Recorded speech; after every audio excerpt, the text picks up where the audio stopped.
जो वचनामृत है, उनमें 329 नंबर का बोल है, उस पर पूज्य गुरुदेव श्री का व्याख्यान। इसमें बेंच ने बोला है, मुनिराज बारंबार निर्विकल्प रूप से चैतन्य नगर में प्रवेश करके अद्भुत रिद्धि का अनुभव करते हैं। मुनिराज मन मुनि का स्वरूप क्या है, क्या करते हैं? बारंबार बारंबार, जो बारंबार ऐसा करे वही मुनि है ना। भाई किसी भी व्यक्ति का, कोई भी हो, मैं ये कहता हूँ किसी भी वस्तु का निर्धारण कैसे होता है? उसके कर्तृत्व से। वो करता क्या है? एसी क्या करता है, पंखा क्या करता है, पेन क्या करता है, सोना क्या करता है, नमक क्या करता है, घी क्या करता है? इससे तो निर्धारण होता है ना। मुनिराज क्या करते हैं, क्या करते हैं? सिर्फ 28 मिनट का पालन करते हैं। यहाँ कह रहे हैं कि बारंबार निर्विकल्प रूप से चैतन्य नगर में प्रवेश करके अद्भुत रीति का अनुभव करते हैं।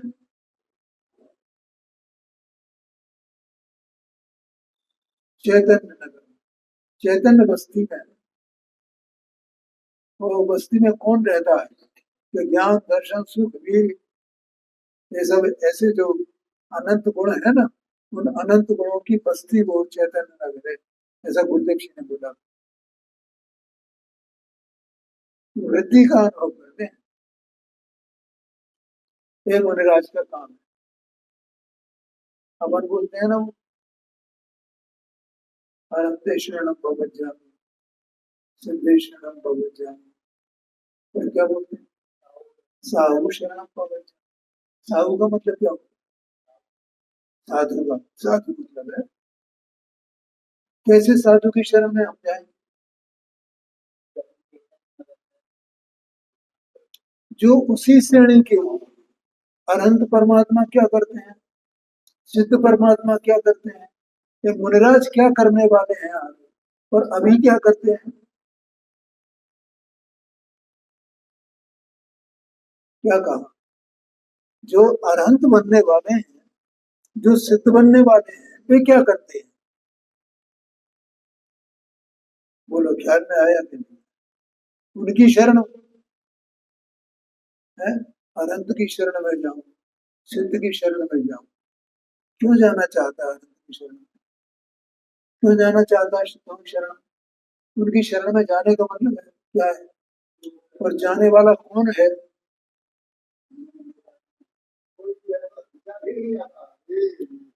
तू किसका विचार कर रहा है, कौन जाएगा? तू कौन है जो तू उसके अनंत की शरण चाहता है? तू सिद्ध की शरण चाहता है, तू साधु की शरण चाहता है, तू है कौन?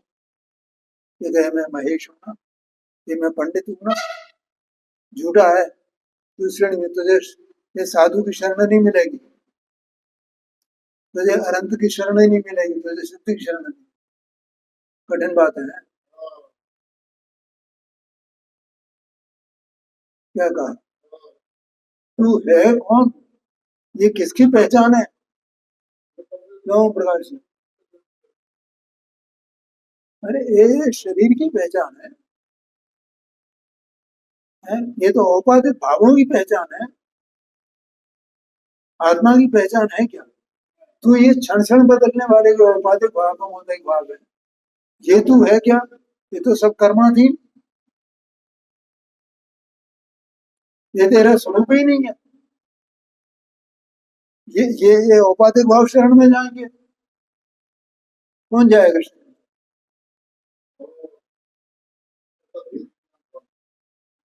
भेद विज्ञान नहीं हुआ है। तो कहता है मैं साधु की शरण में जाऊं। फिर जैसे अपने को इधर देखता है तो उधर क्या देखता है, साधु को कैसा देखता है, जैसा इधर देखता है वैसा उधर देखता है। तो भैया किसी का मंडलीय हो है और बिना कपड़े के निर्वस्त्र हो बस, और पुरुष हो, वो साधु है। इतने इतना सब पैमाना हमने तय कर लिया है साधु। वो उसकी तो याद ही नहीं है, पता ही नहीं है 28 मॉड्यूल क्या है।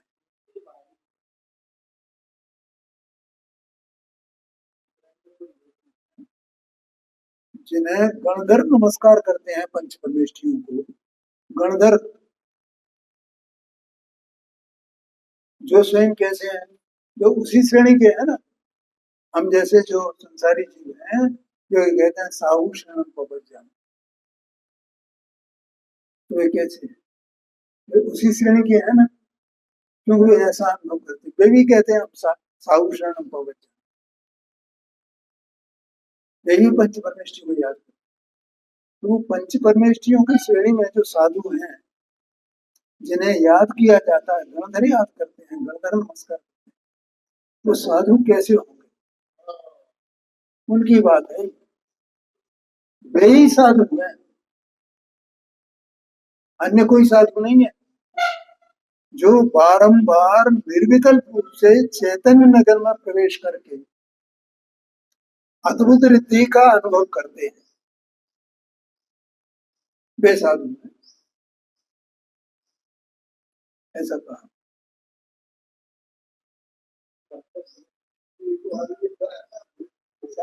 कुछ पता ही नहीं है भाई साधु का स्वरूप क्या है, ऐसे चल रही।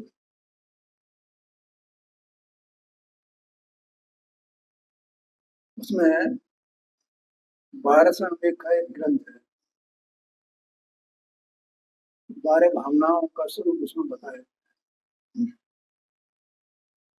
बहुत छंद है उसमें, जैसे कार्तिकान परीक्षा है ना, तो वो उसमें भी 12 भावनाओं से संबंधित होगा। उसमें 400 से ज्यादा गाथाएं हैं, और इसमें भी लगभग 100 के करीब गाथाएं हैं। तो एक एक भावना में कई कई गाथा है।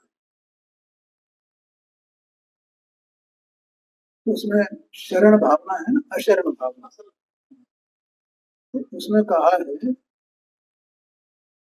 कि अरहंत सिद्ध साधु, मैंने पंच परमेष्ठी के नाम दिया, अरहंत सिद्ध साधु, अरहंत सिद्ध आचार्य उपाध्याय संसार और साधु, ये पंच परमेष्ठी सब आत्मा के विलास रूप हैं। क्या कहा? सब आत्मा के विलास रूप हैं, आत्मा की चेष्टा रूप है। अगर उस साधुपने में आत्मा की चेष्टा नहीं हो, कौन सी चेष्टा? बारंबार निज चैतन्य नगर में प्रवेश करके अद्भुत रिद्धि का अनुभव करना, तो वो आत्मा का विलास हुआ ना।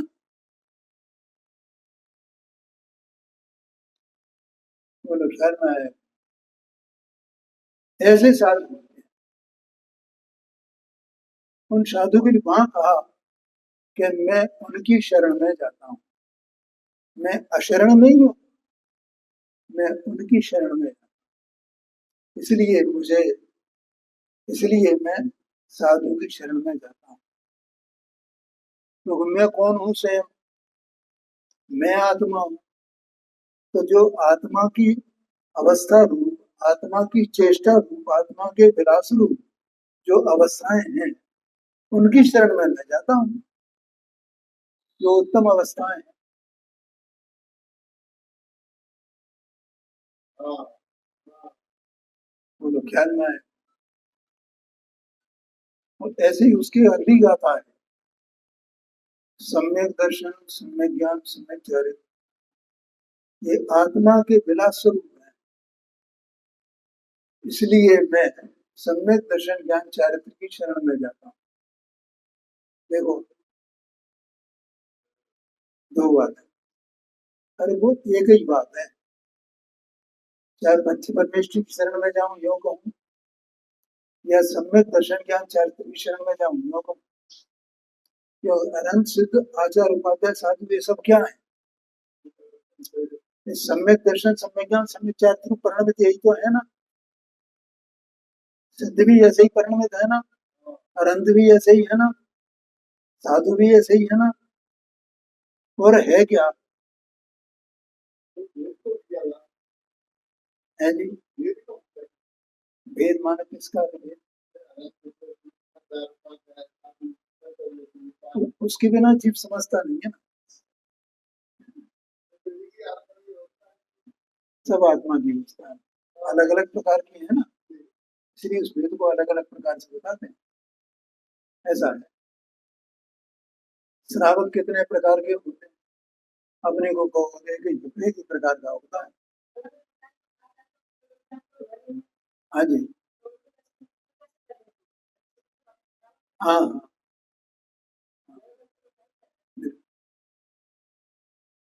हाँ, क्या बोलता है? हाँ, श्रावक कितने प्रकार के होते हैं? श्रावक एक ही प्रकार का होगा, कितने प्रकार? श्रावक दो प्रकार के भी कहे जाते हैं, तीन प्रकार के भी कहे जाते हैं, 11 प्रकार के भी कहे जाते हैं।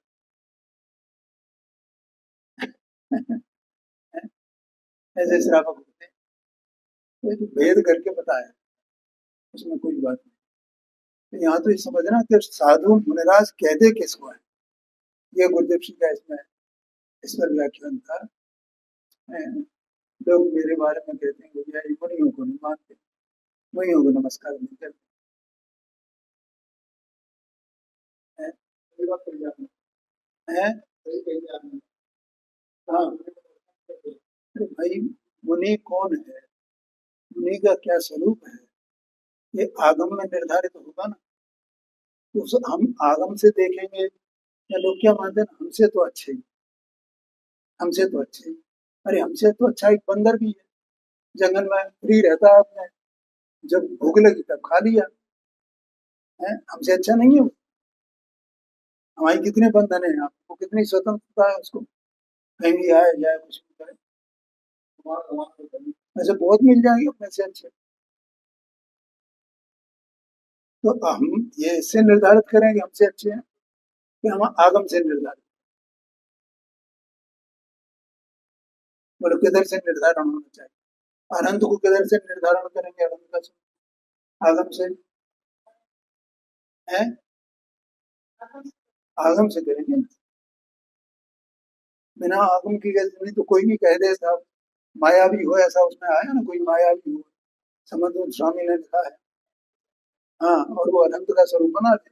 और वो एक वो इसी का एक वर्तमान युग में एक कहानी भी आती है, तो उसको बोला गया रेवती, हाँ रेवती रानी, तो भैया वो तीर्थंकर आए हैं, उनका समोषण लगा हुआ है, उसने बोला कि तीर्थंकर तो 24 ही होते हैं, 25 तो होते हैं, 25वां कहाँ से आ गए हैं? हाँ जी हाँ, अमूल दृष्टि। तो इस प्रकार से मुनि का स्वरूप है वो आगम से निर्धारित है। ऐसा नहीं है कि हमसे अच्छे हैं साहब इसलिए निर्धारित।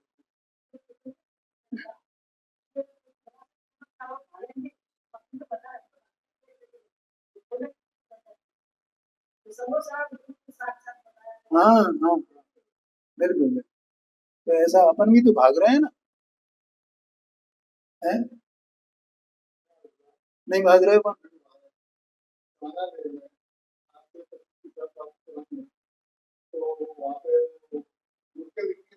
हाँ हाँ हाँ, बिल्कुल।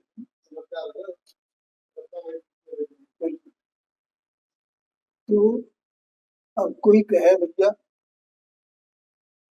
कि जैसे मैं ये कहूँ कि हम मुनियों को नहीं मानते, हम कुंद कुंद को नहीं मानते, हम समुद्र पत्र को नहीं मानते।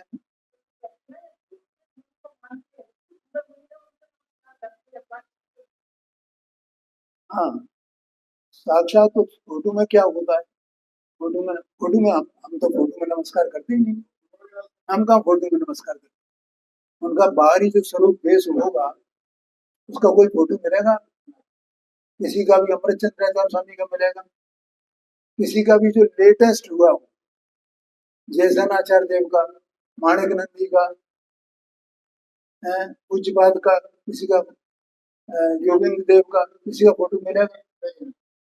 हाँ, तो फोटो मिलने की क्या जरूरत है? उनके साहित्य से पता चलता है ना कि कैसे परिणाम है। तो हम उनको मुनि मानते हैं। तो लोग क्या कहते हैं, मतलब उनको किसने देखा?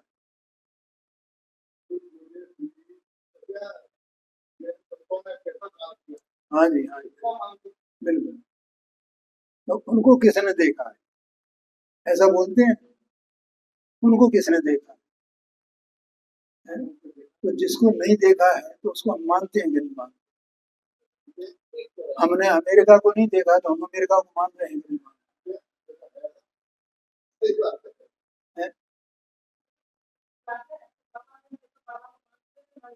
वही तो, अपने वंशजों को अपन ने नहीं देखा है तो उनको मानते हैं कि नहीं मानते कि हमारे ये फलाने ये थे। तो फिर उसमें क्या है, कि जिनको नहीं देखोगे उनको कौन जाने, और वो नहीं है। तो अब तो हंस नहीं दिखाई देते हैं तो बगलों को हंस मान लेते हैं। जैसा बगलों को, हंसों को किसने देखा? अब यही हंस है हमारे, तो मानते रहो। लेकिन कोई विवेकी तो नहीं मानेगा ना, हंस को हंस मानेगा, भले ही हंस अभी नहीं हो, नहीं दिखाई देता हो, बगुले को तो हंस नहीं मान लेगा। ऐसा है। तो मुनिराज का स्वरूप क्या है यहाँ, ये बात है।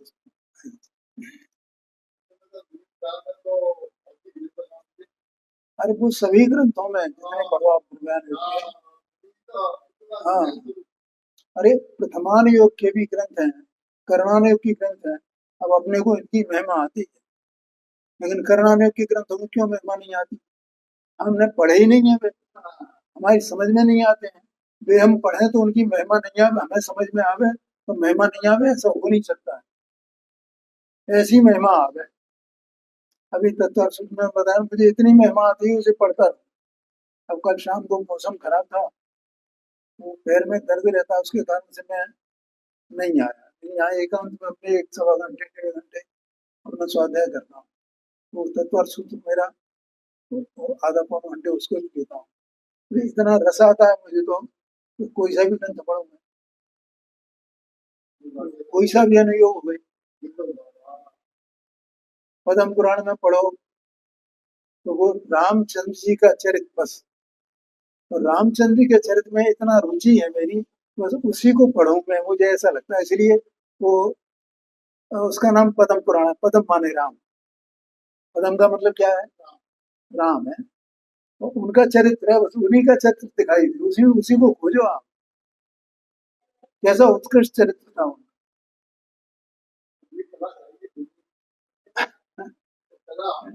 तो वो उसमें भी रुचि लगा, उसमें भी मजा आवे। मतलब वो कथा है इसलिए मजा है, इसलिए नहीं, पर एक महापुरुष का चरित्र कैसा होता है उस दृष्टि से देखना है। हम उसको कहानी के रूप में पढ़ते हैं, कहानी नहीं, उस महापुरुष का चरित्र कैसा था है?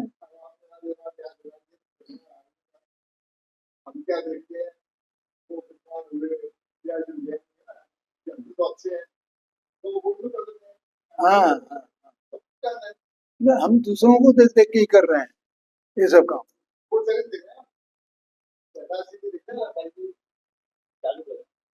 हाँ, कर रहा हूँ, कोई बात नहीं। ये बात है भैया, ऐसी है, भले ही व्यवहारिक है, लेकिन ये बातें भी जानने योग्य हैं। हमें किसी को वर्तमान युग की रुचि नहीं है, किसी को करना की रुचि होनी चाहिए ना, इसके लिए इसका ज्ञान कराया गया। ऐसा आशय है कि हम उसको पढ़ेंगे।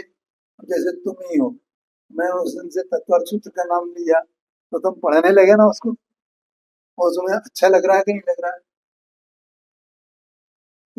अगर मैं नहीं कहता, नहीं बताता तो किसको रुचि होगी? ऐसा है, इसलिए ये बातें बताने की बहुत जरूरी है। देखो अपने ग्रंथों में कहा जाता है कि अपने ग्रंथ जो है वो वीतरागता के पोषक हो, चाहे वो वर्तमान युग के ग्रंथ हो, ठीक है, और अन्य मत के जो ग्रंथ है वे वीतरागता के पोषक नहीं। तो हमारे यहाँ प्रथमान युग कैसे वीतरागता के पोषक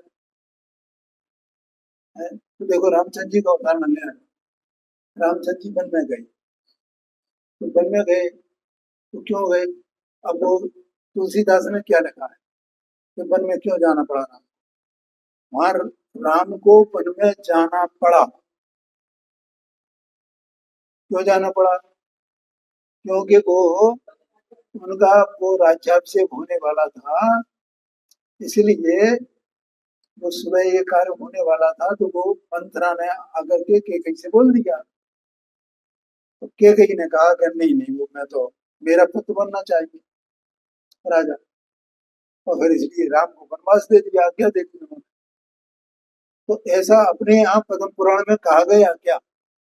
अब इससे क्या होगा कि केकई के प्रति, मंत्रा के प्रति द्वेष बुद्धि होगी, और राम के प्रति राग बुद्धि होगी, सहानुभूति होगी। राग मतलब राग भी कैसा, सहानुभूति, अरे उनको बेचारों को, वो तो राजा बनने वाले थे हैं, और उनको वहां भेज दिया। अपने यहाँ पद्म पुराण में क्या है? क्योंकि भरत जी को वैराग्य बार बार उमड़ रहा था, वे घर में नहीं रहना चाह रहे, और कहीं नहीं चाहती थी कौन अपने पुत्र को, जवान पुत्र को छोड़ के चला जाए। तो वो कहीं ये चाहती थी कि इसको अगर राजपाट दे दिया जाए, राजा बना दिया जाए रामचंद्र की जगह, इसका राज्याभिषेक कर दिया जाए, तो थोड़ी इसकी जिम्मेदारी आ जाएगी ना। अपन लोग नहीं करते हैं, ये लड़का हमारा आवारा हो गया, इसे खूंटे से बांध के इसकी शादी ब्याह करते, ऐसा पहले विचार करते थे। तो थोड़ा थोड़ा मर्यादा में आ जाए, ऐसा इस विचार से उसने किया था। और रामचंद्र जी ने अपनी सौतेली माता की इन भावनाओं का सम्मान किया, उनने विनम्रता पूर्वक कहा कि हाँ ठीक है, ऐसे ही किया जाए, और मैं यहाँ रहूंगा तो इसको राजा कोई नहीं मानेगा, इसलिए मैं बाहर चला गया, इसलिए किया। और उनके जाने के बाद अगर उनने उससे द्वेष बुद्धि होती, या उसको कैकेयी को रामचंद्र जी से कोई द्वेष बुद्धि होती, तो फिर कैकेयी और भरत जी दोनों जब रामचंद्र जी चले गए, तो उसके बाद उनके पीछे क्यों जाते उन्हें मनाने के लिए? जब ये तुम तो अयोध्या में ही रहो ना, तो फिर उन्होंने कहा मुझे कोई परेशानी नहीं है, आप तो आराम से राज करो, कोई आपको राज करने में कोई दिक्कत आए तो मुझे बताना है। तो इससे वो यथार्थ उनका स्वरूप पता चलता है ना कि क्या हुआ। वहां वो राग द्वेष करा दिए, यहाँ राग, क्योंकि गृहस्थों को क्षायक सम्यक दृष्टि को भी ऐसा अपने माता पिता का सम्मान और विनम्रता हो सकती है ना, इसमें क्या है? हाँ जी, हाँ जी, ये बात है। हाँ जी, हाँ जी, तो वहाँ मतलब वो राग द्वेष को उत्पन्न कराने वाले हैं, और यहाँ ऐसा, ऐसे इसमें कई वो मिल जाएंगे प्रमाण।